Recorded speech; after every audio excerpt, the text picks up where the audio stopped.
Hi, I'm Laurie Rodriguez, and this is Let It Be Said. You are a loved child of God. The more you know that you are loved, the more you understand that you are loved, you will act differently. You will live an abundant life. You will live in joy. We're in Psalm 72. This is David's prayer and of Psalms to his son Solomon, who is now king. It is also a messianic psalm, which is the father is saying this to his son.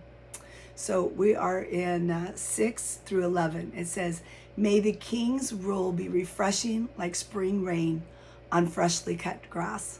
I like that. What a great picture that is. So David is saying, may my son Solomon rule be refreshing like spring rain on freshly cut grass, like the showers that water the earth. May all the godly flourish during his reign. May there be an abundant prosperity until the moon is no more. That's a long time. So in this, now we're kind of going back and forth into Jesus because we know that Jesus's reign is going to flourish and that is going to be abundant prosperity until the moon is no more. And that is the millennial reign as well. May he reign from sea to sea and from the Euphrates River to the ends of the earth.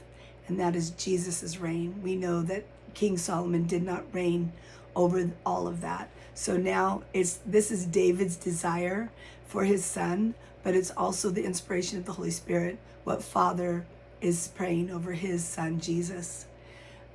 Desert nomads will bow before him. Again, who's going to bow before him is the people will bow before Jesus.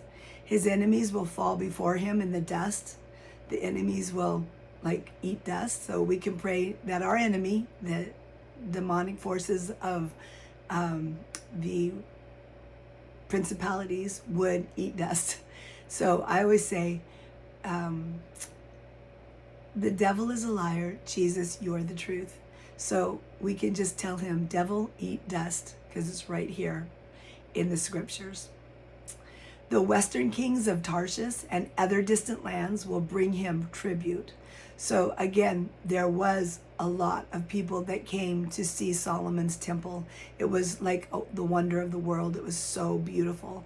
And many people came to bring gifts to King Solomon. But the eastern kings of Sheba and Seba will bring him gifts. All kings will bow before him, and all nations will serve him. So we know there that all kings being us, we are kings and priests, Revelations 1:6 and Revelations 5:10. But all kings will bow before him, and all nations will serve him.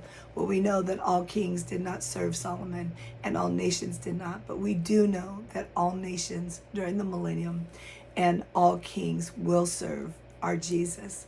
What an exciting time that will be.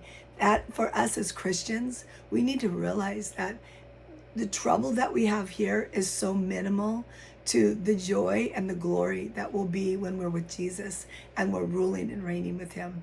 We need to remember that we might be going through some hard times, really hard times, but our mind has to remember, our heart has to desire the things of the Lord. His thoughts are not our thoughts. His mind, his ways are not our ways. And so when we get to the place where we feel like I can't make it anymore, you can make it as you look to him, because he will give you the strength. He says, in your weakness, I am strong, if you just look to me. So I'm Laurie Rodriguez, and this is Let It Be Said. You are a loved child of God. Don't forget it.